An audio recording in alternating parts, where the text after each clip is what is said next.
It's the MyMichelleLive podcast. MyMichelleLive, Sci Tech Talk, taking the God story to a geeky place. Here's Michelle.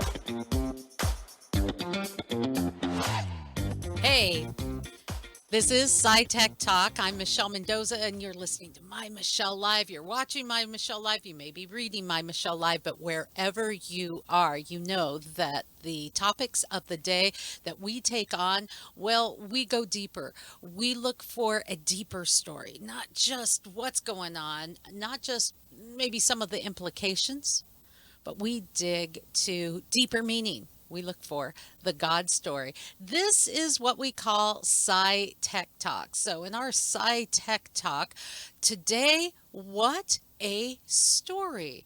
So you know him as a techno king. Elon Musk is making more promises, and we're going to be talking about that. But let me introduce you to the man of the hour from Reasons to Believe. He has written some extraordinary books.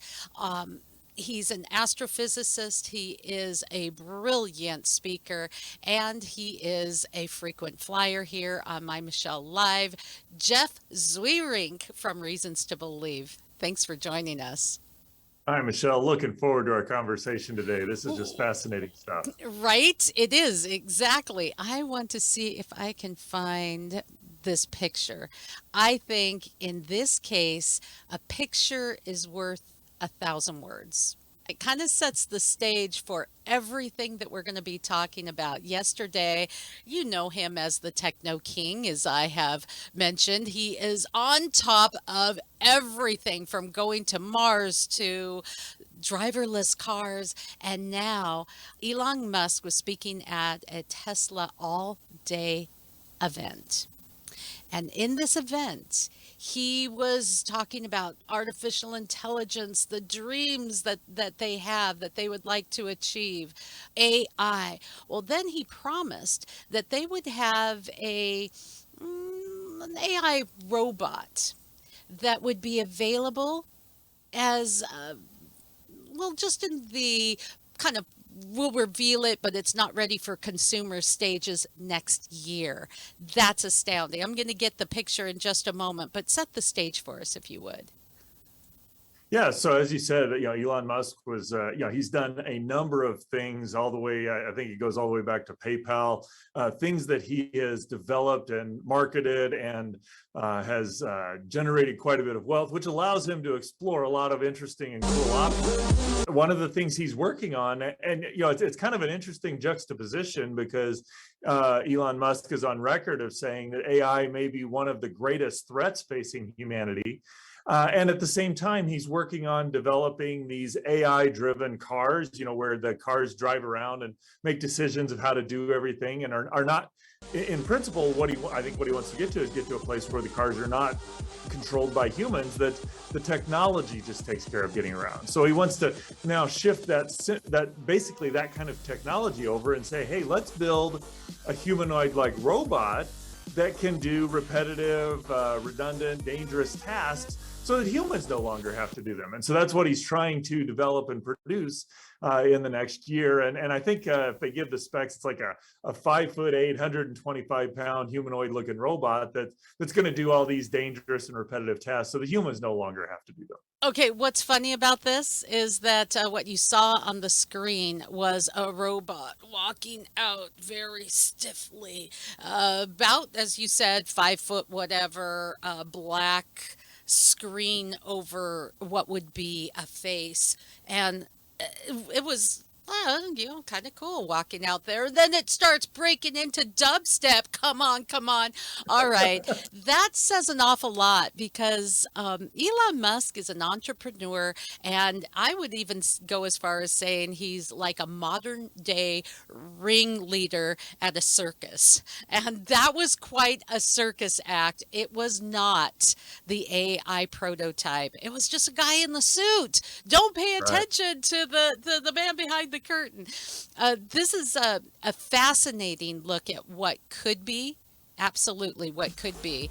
And okay, we're going to get rid of the dancing monkey there. It's a great look at what could be, Jeff, but it's a dancer in the suit. And Tesla has had it's a history of having big dreams and overpromising and under-delivering, wouldn't you say? Well, I mean, he has done that, but in some sense, that doesn't really surprise me. I'm just drawing a blank on the term, but these are kind of these visionary people of what could we do. They cast this big, hey, let's work on this. And quite honestly, if you don't do that, you don't get enough people excited enough to work on it to see whether it works. And inevitably, some of those things just aren't going to pan out. But I mean, he has done, there's been a lot of things where he's promised and delivered too. So I don't know which class this is going to fall into. But we do have to put it in perspective. I mean, I want to just set the stage because we can get caught up in the hype. Now, Tesla did have this driverless kind of a software, and it is fabulous in some ways, but in some ways it can't stay away from parked cars and ambulances in a parking lot. There was a Cybertruck armor glass demonstration at one of these events that resulted in 2 broken windows on stage. And you know, we're already seeing, you saw the dubstep kind of a guy, but you know what? Disney itself has had extraordinary animatronics. They have not gotten to quite the AI stage yet, but having gone to Disney as a little girl and then going just last year, their animatronics have gone, whoo, you know, you have to do a double take. It's pretty exciting. Right. And I even want to see if I have a picture here of Boston Dynamics. They have been doing some pretty extraordinary things. I don't know why I have so much problem. There we go. There we go.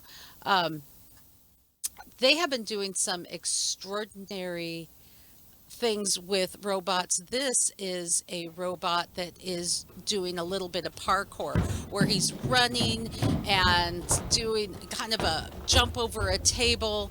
It's really extraordinary. It looks like a guy in a big robotic suit. So he's going against these ramps, running around. So there's already some pretty impressive things that are happening in the robotic AI world. And yet we're getting pretty excited because we have the ringleader who is very good at selling great ideas, and he's a dreamer. But you're right, he does have some amazing things, Jeff, that have already come into being. So I wanted to balance that because as you look at this story, Jeff, a lot of people are saying, yeah, well, I think it was Carl Berry, who's a lecturer in robotics and engineering in University of Central Lancaster, called it something that doesn't smell well. He said something along the lines of, you know, it's just another big hype. Look, I'm saying all this to say that, yeah, a lot of people are naysayers, and yet dreamers keep dreaming and do extraordinary things. And he is doing extraordinary things. But there is a deeper story here, and that is the Bible says that kind of alludes to in the Tower of Babel, you know, if they put their mind to it, meaning man, there's nothing they can't achieve. No, and I think that's a kind of an important point, you know, and kind of your point about whether he's going to produce this or not, you know, whether he does this within a year, that's is he over promising and going to under deliver? That kind of misses the bigger point that inevitably this is going to happen, because at the end of the day, maneuvering around is largely just an algorithm. And so we can build robots that go around and get stuff out of out of various departments and put them in packages and ship them out. And so we do, people have built stuff like this. The new thing is that it kind of looks human and it's going to do specifically some human tasks. And so there's almost while I don't know whether Musk will do it in a year, there's kind of an inevitability of stuff like this happening. And so it does kind of raise the question, is this a good thing for us to be doing or not?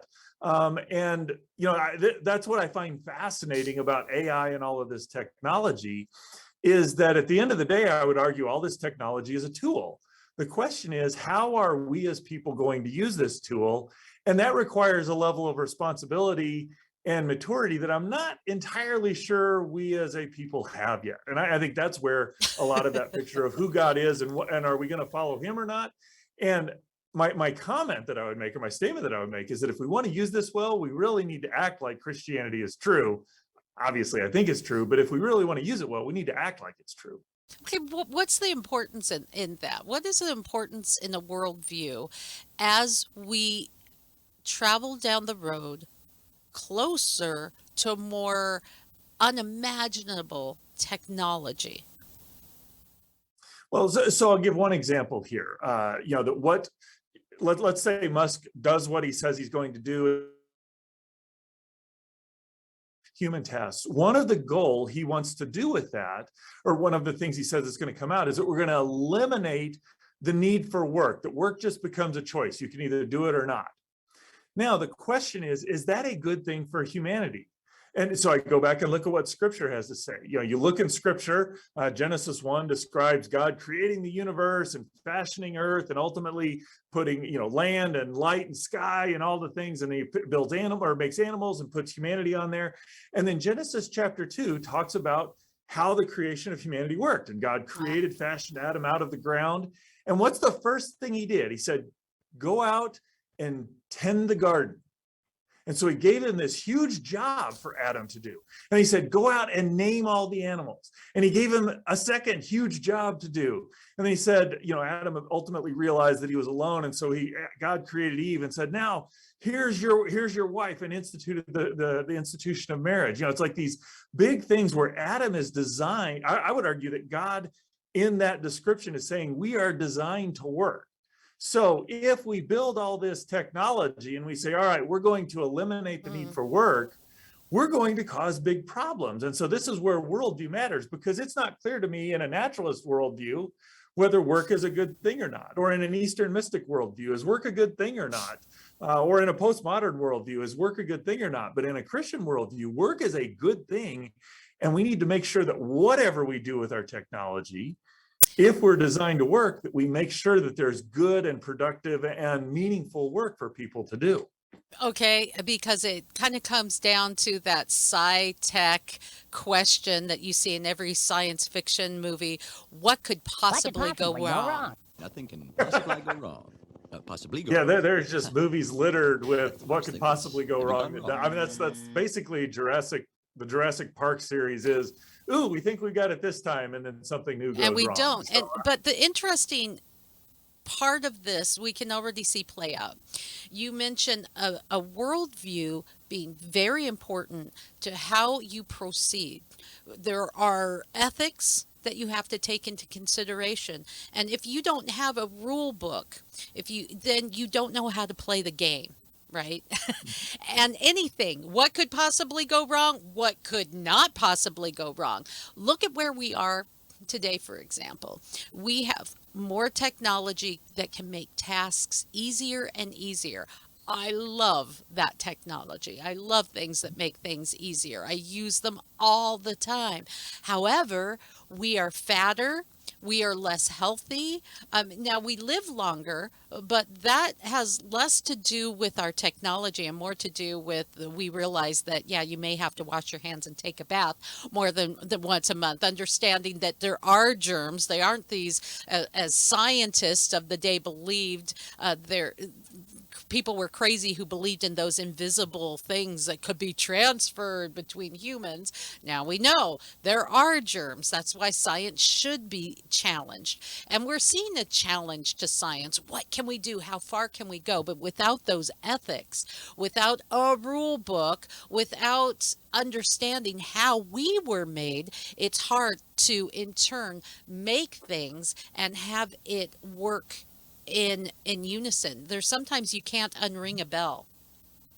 No, that's a great point. And kind of two scenarios I would give. One is, when we first discovered, going back to your issue of kind of medicine and what we do, when we first discovered germs, we realized that there are things that cause disease, and so it's like, oh, bacteria are bad. And if we took that simplistic approach of, ooh, bacteria are bad, we ended up doing things to kill bacteria, but the reality of it is bacteria do a lot of good things. It's kind of our misuse or where things go wrong is where bacteria cause harm. And so we need to have a more complete picture to handle that well. And kind of a place where I'm not sure we've used our technology well. We all carry around these little cell phones, these computers in our pocket, and we've got social media, which in principle is a great way to communicate. It expands our ability to communicate with people.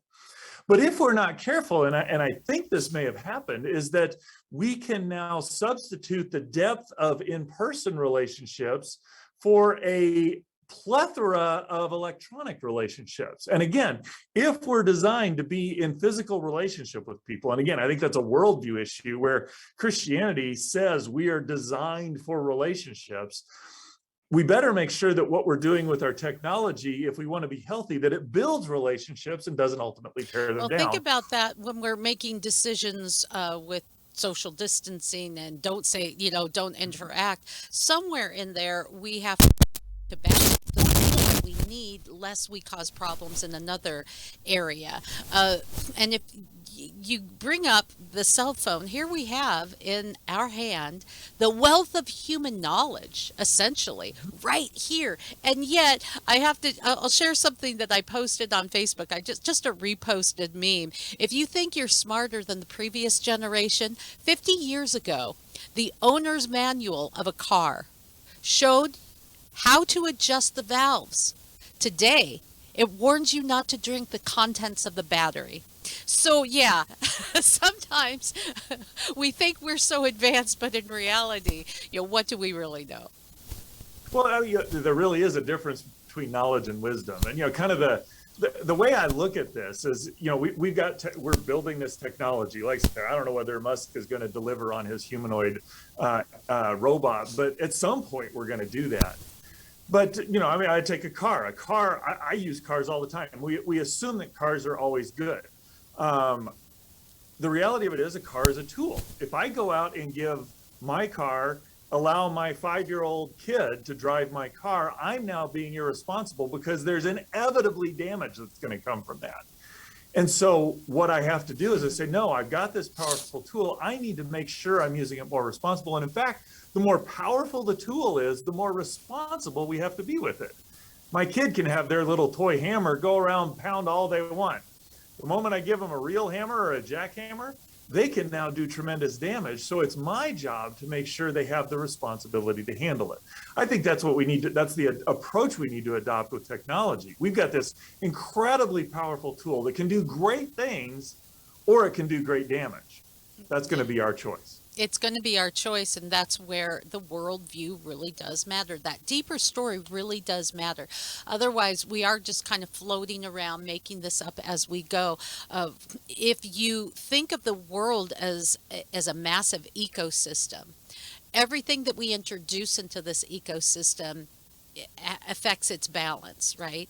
So there's an interesting line that we dance with in the world of faith. I think I want your thoughts on this, Jeff, that in one regard, I believe God is in control. So I'm not sitting there panicking, thinking the end of the world is near, and if we do this, the whole world's. Yeah, we have the ability to mess with our environment. We have the ability to affect the way our air is. We need to make better decisions, but ultimately, I do believe that God is directing and uses all things together for good for them that love the Lord and are called according to his purpose, according to what the Bible says. So I'm not in a panic. I'm not thinking when 2012 rolled around, it was going to be the end of the world, or if you were old enough to remember in 2000, all of the computers were going to shut down. The grid was going to go down. It was going to go into, we were all going to revert back into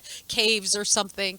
I'm not worried about that. But what I am worried about is that we do have a delicate balance, and we can create some kind of chaos. And so that balance I talked about, having faith that God's in control, but also holding accountable. Are you thinking this through? No, and I think that's a profound way of looking. I just go look at climate change, and it seems like the way we talk about that is to err on two extremes. One extreme is, that's no big deal, we don't have to worry about it. And theologically speaking, that misses the point that God has given us stewardship of this creation. We are Boom. called to Boom. understand Come and on. manage it well.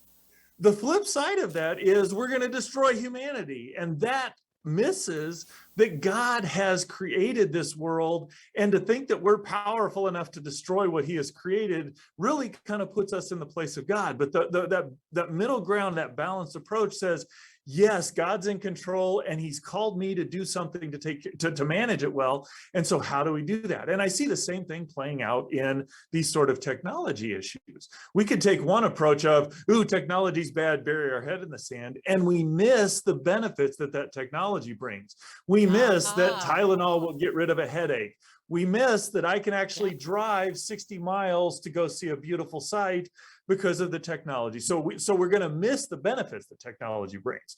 On the flip side, we could just say, well, every technology is good, let's go ahead and do it. And what we're going to do is cause a lot of damage. Because we don't have the ethics, because as I've said, oftentimes our moral compass is spinning out of control. And so if we don't have some kind of ethical restraint, the sheer scary, experimental, weird Nuremberg, are you kidding me, stuff that man can do is off the charts in the name of science. Now, how do we know that this dance that we're talking about is accurate? I would look to science and say, can you see where we're at in the universe? Can you see the precarious position of the Earth, that just the wrong or right amount of space debris could knock us out of orbit, or just the slightest change in our relation to the sun could destroy all life on Earth. The delicate balance of how much water we have and how the water interacts, and the oxygen levels that we have. We are finding more and more, and we mentioned this a lot on the show, that we are unique likely in all the universe, and all of the universe is set the way it is in order to support life as it is on this planet. It's becoming more apparent that could indeed be the case.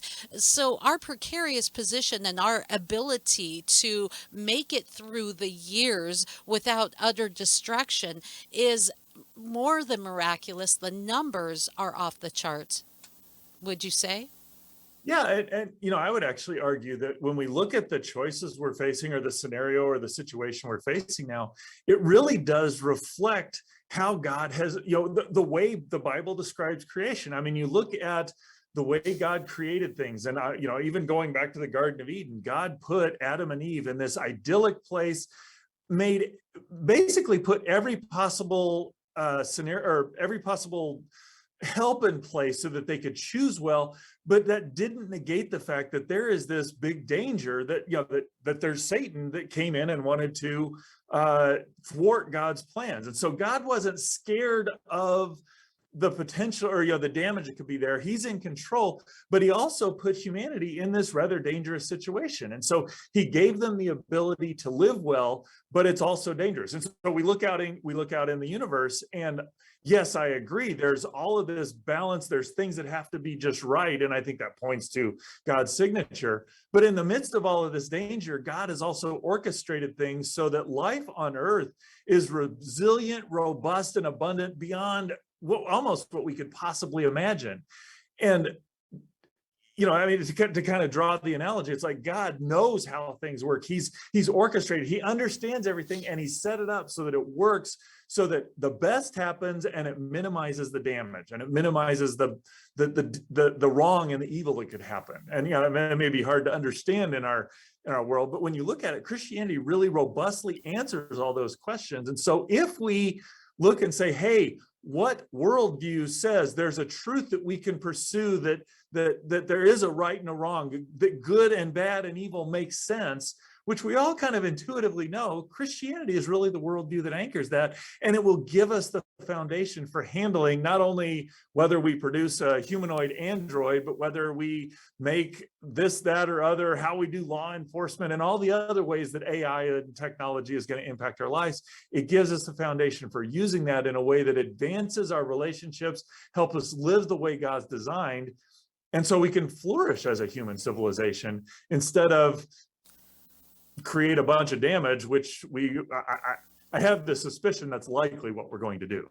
Well, yeah, I think about what Elon Musk said during this AI convention where he was presenting the idea that he'd have this ready by next year, which seems pretty ambitious, a prototype by next year. But he said that, well, we're going to make sure that within its programmings, a average human could outrun it. And overpower it. And he said, and there was kind of this awkward laugh in the audience, like, oh, yeah. I mean, you think of what could, again, possibly go wrong. There are times where we can create our own fearful possible demise.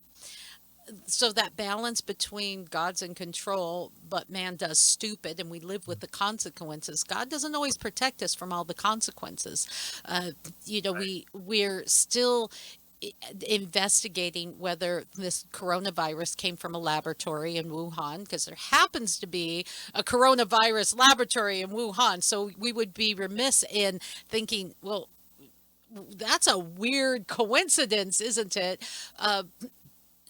Just an example of we don't know. We don't know in that case, and it is being investigated. But man does things, maybe even thinking they're going to be doing good, and what man seems to do for good can suddenly turn for evil when we're not using proper parameters that do come from a proper worldview, a worldview that really has bite, a worldview that has a congruent, continuous efficacy in all realms, not just, oh, it seems to work here. Now I want to talk about. Oh, go ahead. I want to hear what you have to say. That's actually, that idea of looking, does it work here, and not thinking how it fits in the bigger picture. I mean, I really like looking at the stuff that Musk does, and I'm actually kind of rooting that he does some of these things. But I mean, you look at his cars, and you can say, they're phenomenal. They drive very well, except for when they don't, when they hit the parked car or whatever. And there's something in us that tends to not look at the big picture, because, I mean, yes, having a car that drives around and runs into things is bad. But the reality of it is humans drive around and run into things too. And we don't say, oh, well, let's just make humans not drive. What we do is we say, how can we grow so that the number of accidents minimizes? Well, so now really the accurate comparison is, do these self-driving cars cause less damage than human-driven cars? And that's a question I don't think we have a good answer to. And if we challenge it, it gets better. Problem is, in our world, another problem with our secular worldview is that if we really believe something, we disallow challenge, and so things can't get better. We can see that with science. So it's settled science. Well, science isn't settled. You gotta poke it and prod it. People once didn't believe in germs. They didn't believe that the earth revolved around the sun. They didn't believe that the earth was round and not flat. It needs to be challenged. You don't cancel because you don't like the answer. We're seeing that with vaccines. There are problems, but if we don't talk about it, they will never get better. I believe vaccines can do wonderful things, but if we don't challenge it, it won't get better, and we're canceling. So when but if I could say, notice even the language you're using. It's one I think we basically agree on, at least in the West, is like, if we don't challenge, it won't get better. There's this idea of there's a truth that we can actually measure things against. Ooh. That better isn't. Boom! You got me. Yeah. You're actually you're you're articulating a worldview that most of us have, but we don't actually think what worldview actually grounds that there's a better, that there is a right way and a wrong way to do things. And that's where I don't think Christians have done a good job of articulating why Christianity is kind of unique in being able to ground all those things that we think are important. Because it's in the name of the organization that you're a part of, and that's Reasons to Believe. The Bible says, God says, come, let us reason together, right? He wants to reason. He says in Malachi concerning tithing, test me, try me, prove me on this. What God says, go ahead, test me. Come on, bring it. Okay, he doesn't quite say it like that. Sorry, guy. I don't know if that was irreverent. It's just Michelleisms. But God isn't afraid of the challenge. Science shouldn't be afraid of the challenge. And as we continue to see more science fiction become science reality, Jeff, the final thing I wanted to talk about is artificial intelligence. And we've touched on this before on the program, but as AI continues to develop and wow us, and then sometimes make us roll our eyes like, yeah, that's it's not there yet.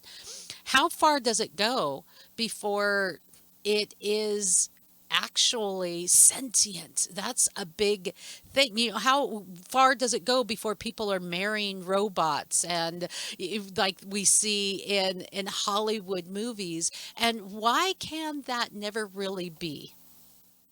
Well, so I mean, if you ask me my personal belief, I do think that sentient AI, I don't think we're ever going to get there. Now, what I don't know from a Christian perspective is, has God endowed us with the ability to pass that sentience on to other things? I don't have an answer for that. And theologically, that's a fascinating question. So God might have actually done that.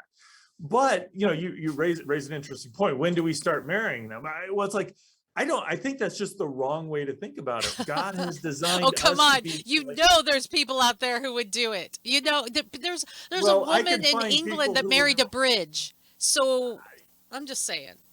I agree, but the fact that people will do it doesn't make it a good idea. I still think we ought to go back The and ask, story how of are the we world. You could just wrap it up right there. Come on. and so, but when it comes down to it, what I think is going to be very problematic is that I don't know that we're ever going to create that sentient AI, but our AI technology will get to the place where it will mimic it so well that if we don't think rightly about it, we're going to attribute human sentience and self-awareness to it that it doesn't have.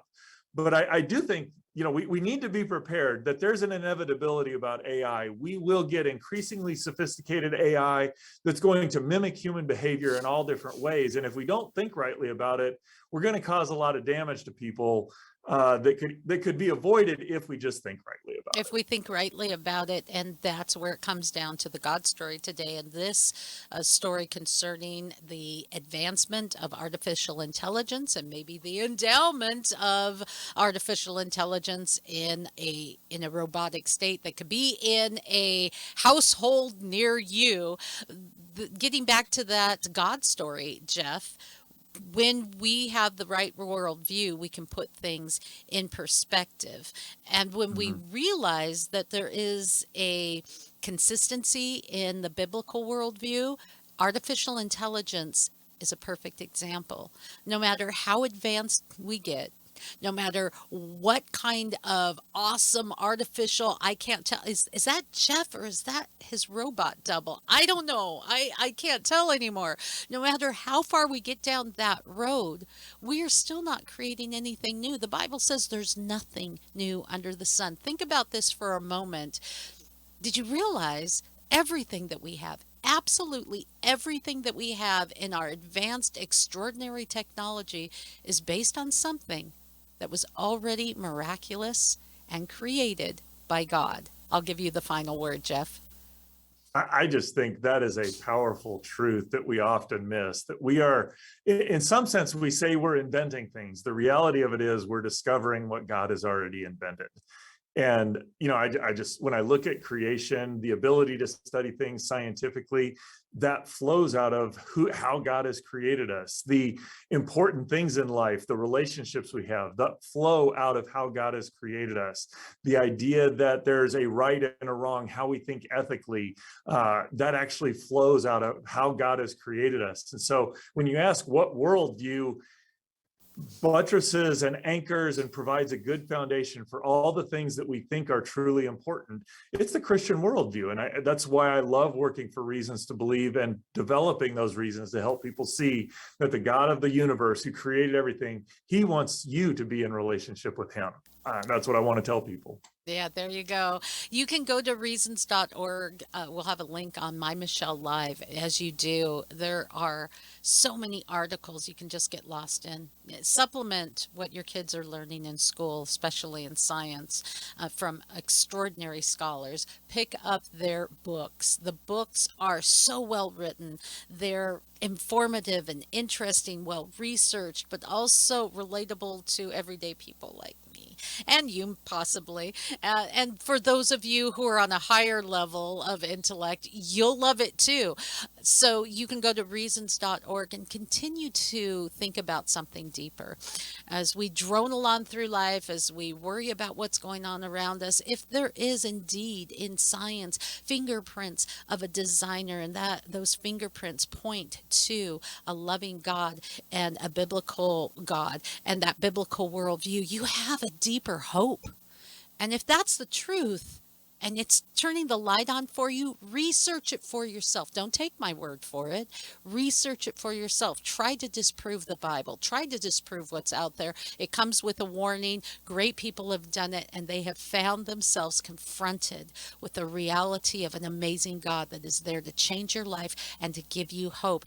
In that, if you're listening and you find that hope, like us, share us, comment, complain, whatever it may be, whatever you do, just get the word out. There is hope, and there is a God story. Jeff Zweerink is with Reasons to Believe. Jeff, I'll catch you next time. It's always a great pleasure. It's always fun to talk with you. How is such a geeky subject just so much fun? Oh, I think it's fun anyway because I'm geeky, but you bring it up a whole nother level. Next level it, Jeff. All right, thanks, Michelle. I appreciate it. Always enjoy our conversations. Definitely did today.